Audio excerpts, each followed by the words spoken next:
Ok, entonces continuando con el video que veníamos hablando de tejidos básicos y de tejido epitelial para adentrarnos en el tejido conectivo, ahora sí iniciamos tejido conectivo con lo que ya sabíamos anteriormente.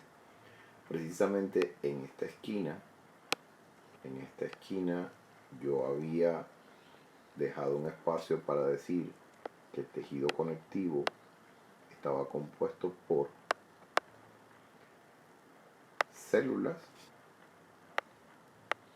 y le agregábamos matriz extracelular, cosa que no encontrábamos en el tejido epitelial, por lo menos no de a mucho, porque las células no me dejaban espacio entre ellas, y que Gerardo Valencia les decía, le sumaba líquido tisular, que algunos libros lo meten dentro de los espacios de la matriz extracelular. Yo también, pero simplemente lo saco aparte. Entonces ya hablemos de las células. Y digamos que las células en el tejido conectivo, cuando hablamos de células, yo puedo hablar de ellas como unas células residentes, y digamos de células residentes que nacieron o viven mucho tiempo o trabajan durante toda su vida dentro del tejido conectivo y por eso la consideran residentes. Pero vamos a observar otro grupo de células que también participan en el tejido conectivo, pero son células transitorias, porque nacieron en otro lado, porque solo llegan a trabajar o a cumplir alguna función y pueden morir dentro del tejido conectivo o salir del tejido conectivo. Dentro de esas células transitorias, la mayoría de ellas, vamos a considerar que la mayoría de ellas, o un buen ejemplo de ellas, son los leucocitos. Los diferentes tipos de leucocitos que entran a trabajar desde la sangre, migran acá al tejido conectivo a trabajar en él. Las residentes, dentro de las residentes más importantes, siempre vamos a estar pendientes de una que se llama fibroblasto.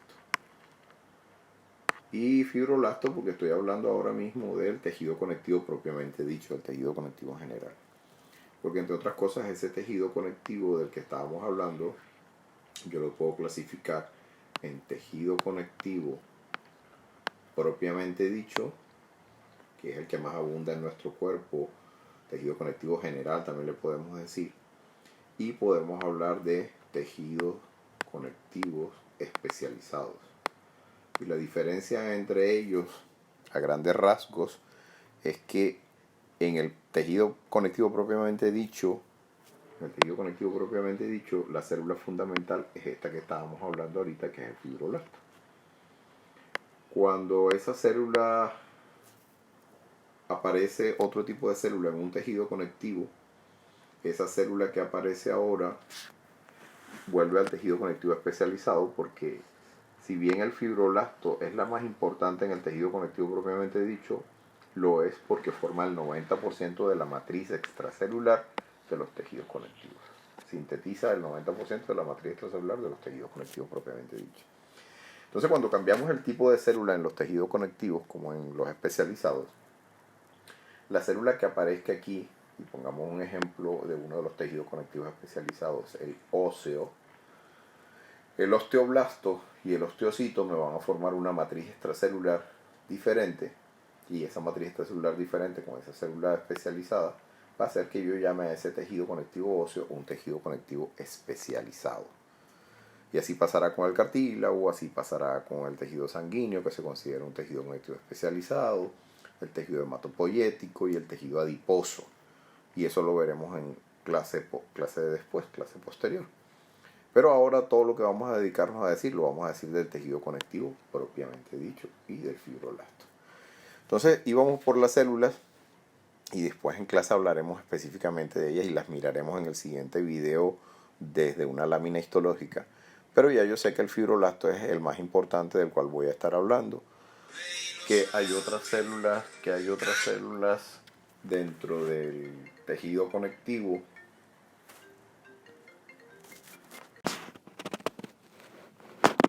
Entonces, en el tejido conectivo propiamente dicho, también hay otras células, pero ya dijimos que la más importante es el fibroblasto.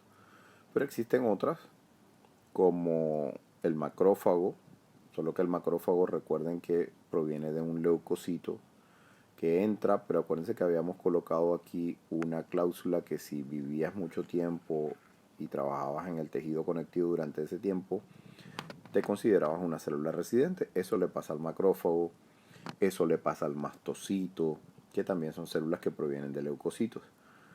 Cuando yo acá en las transitorias estoy hablando de leucocitos en general, estoy pensando más en neutrófilos, eosinófilos, basófilos e inclusive algunos monocitos que se transforman en macrófagos para trabajar momentáneamente y pare de contar. Entonces, dejo de las células a un lado en este momento para seguir con el otro componente que es la matriz extracelular, para hablar aquí en mamarrachos el esquema de la clase, y en el siguiente video les muestro todo esto mismo en láminas histológicas. Entonces, el otro componente es la matriz extracelular, y esa matriz extracelular yo le voy a hacer una división didáctica para que nosotros aprendamos. Dentro de la matriz extracelular yo tengo 3 componentes. Esos componentes, y miren que esta división ya es diferente a la que dice el libro, esos 3 componentes van a cumplirme 3 necesidades. Acuérdense que desde que hablamos de tejidos básicos siempre hablé de cubrir necesidades con los componentes. Yo necesito hacer sostén mecánico y nutrición. Entonces, a partir de la matriz extracelular voy a ganar ese sostén. Y ese sostén mecánico lo voy a ganar, o esas necesidades de sostén mecánico las voy a cubrir. Primero, con algo que me dé estructura, que me arme una estructura o una arquitectura de esa estructura. Y esa arquitectura de esa estructura me la van a armar unas sustancias que se llaman glicosaminoglicanos, que a partir de los glicosaminoglicanos, de acuerdo a con quien los una, si lo uno a una proteína axial central, o si lo voy a unir a varias proteínas, etcétera, etcétera, yo voy a poder decir que armo proteoglicanos o compuestos de agrecan y otras moléculas. Pero siempre el esencial es el glicosaminoglicano para poder darle arquitectura a la matriz extracelular. También debo tener proteínas fibrilares, y estas proteínas fibrilares me van a cubrir una necesidad que acá había dicho para los glicosaminoglicanos era la arquitectura. La necesidad acá que me van a cubrir las proteínas fibrilares es dar resistencia y dar elasticidad. Yo esas 2 necesidades las voy a cubrir con proteínas fibrilares. ¿Con cuáles proteínas fibrilares? Dentro de las proteínas fibrilares tengo el colágeno, muy importante, una familia de proteínas que se llaman colágeno. Voy a cubrir esas necesidades con elastina, que es otra proteína que forma fibras. A partir de ellas 2 voy a cubrir todo eso. Simplemente que voy a meter otra proteína aquí fibrilar que se llama fibrilina, porque después se darán cuenta en la clase que la elastina no sabe vivir sola, que la elastina no toma forma fibrilar hasta que esté en un molde de esta última que dije, que es la fibrilina. Entonces me queda el colágeno y la elastina como proteínas fibrilares. El colágeno me va a formar fibras colágenas y la elastina junto con la fibrilina me van a armar fibras elásticas. No voy a hablar de fibras reticulares a pesar que el libro lo diga, porque las fibras reticulares al fin y al cabo las consideramos fibras aparte, pero están formados por parte de la familia del colágeno, que es uno de los tipos de colágeno, que es el colágeno tipo 3. Y por último, dentro de los componentes de la matriz extracelular tengo las glicoproteínas de adhesión.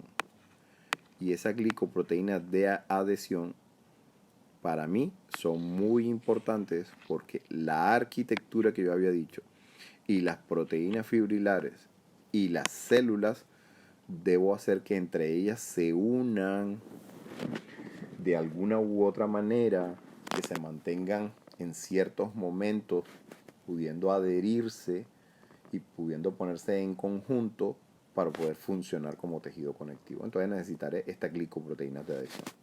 Representantes de las glicoproteínas de adhesión, la fibronectina, muchas de ellas terminan en nectina, fibronectina, la condronectina cuando vayamos al tejido conectivo, la osteonectina, la osteopontina, diferentes glicoproteínas de adhesión. Pero esa función de ellos será simplemente dar adhesión entre los componentes.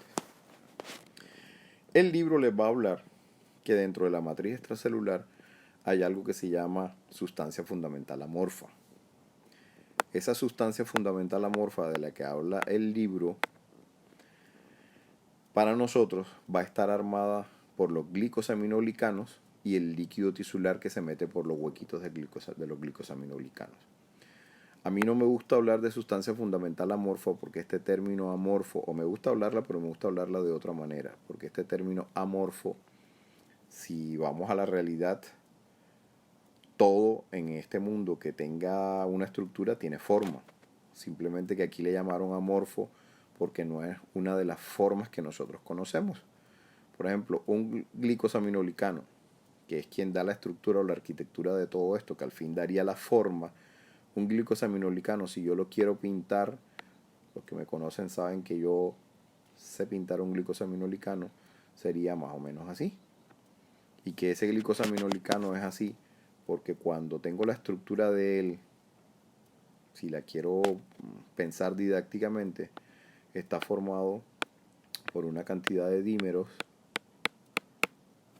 y que cada uno de ellos tienen unidades moleculares unidas a ellas que tienen cargas negativas, ácidos urónicos, etcétera, etcétera. Y esas cargas negativas que tiene este polímero, cuando yo lo coloco de esta forma, como lo estoy colocando acá, nunca va a poder estar condensado totalmente. Siempre van a quedar estos espacios que yo estoy dejando ahí, porque esos espacios están dejados por la repelencia entre las cargas negativas,